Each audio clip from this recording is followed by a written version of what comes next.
Yeah, hi everyone. My name is Nanaya Kwati, and then I'm glad. And then thank you for the opportunity to discuss virtual machines and virtualization technology. A virtual machine, which is VM, is a software emulation of a physical computer.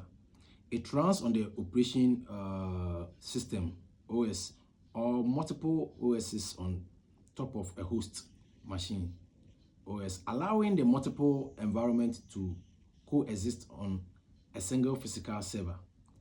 These are the components, they are components for key components for VM, which includes uh, virtual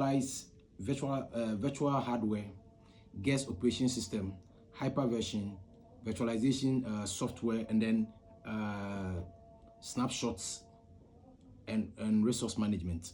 Okay, I want to talk about the virtual hardware. The virtual hardware, we have the CPU, which simply emulates the processing power of a physical processor. And then we have the memory or the RAM, which allocates uh, virtual memory for the guest OS or application. Yeah, and then the disk storage. A disk storage simply simulates hard drives for storing OS apps, OS apps, and then data. And then we have the network interface. The network interface enables network connectivity for the VM. Let me move to the guest operation, which is the number two in the components. Yeah, the OS installed on the VM, which emulates independently on the system, uh, like the Windows, Linux, and then Mac OS. And then number three is the hypervisor. The hypervisor is simply a software layer that manages the VMS and allocates hardware resources. Type 1 is the bare metal. The bare metal runs directly on the hardware. Example is the VMware, AC, and the Microsoft Hyper-V. And then the type 2 is the hosted. The hosted simply runs on top of existing OS. Example is the VirtualBox VMware station. And then when I want to move to the number four of it is the virtual software, still under the components and the key components of the of it. Yeah, these are tools that create and manage VMS as the VMware, the virtualization box, and then the OSINT. Third, last but not the least, is the snapshot, and then resource management.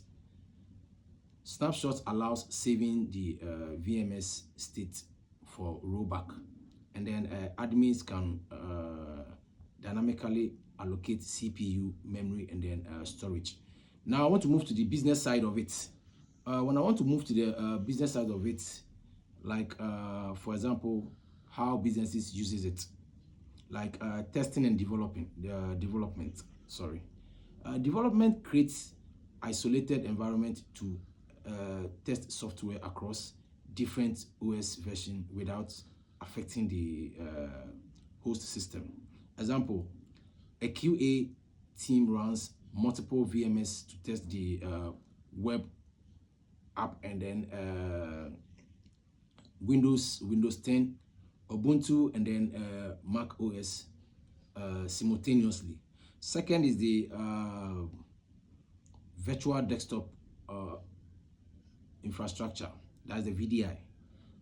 The VDI employees access with the VDI. Employees access virtual desktop from many devices, enabling remote work and then centralizing management. For example, a company uses a VDI to provide secure desktops to remote workers, reducing endpoint vulnerabilities.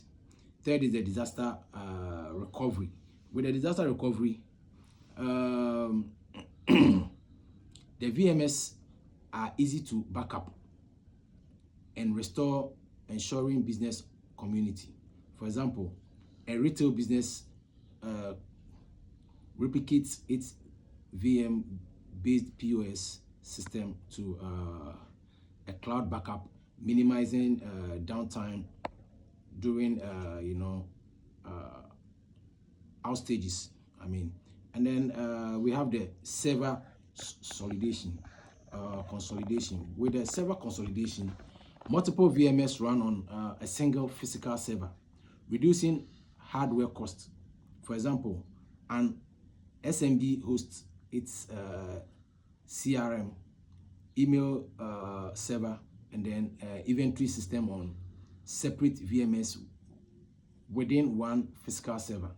The fifth one is the running legacy system. Running legacy system, the VMS allow outdated software to run on modern hardware. For example, a law firm uses a VMS to run a legacy case management system. Compatible with the current OS version at the moment. Now, let's move to the security. The security and isolation.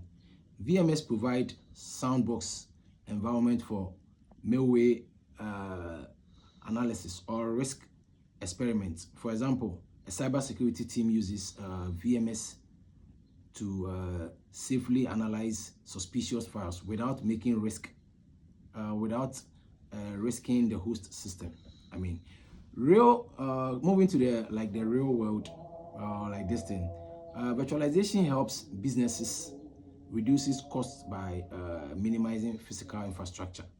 Yeah, and then it also helps improves scalability by provisioning resources on demand. It also enhances security through isolation and then centralized control. Boost flexibility for remote work and hybrid environments.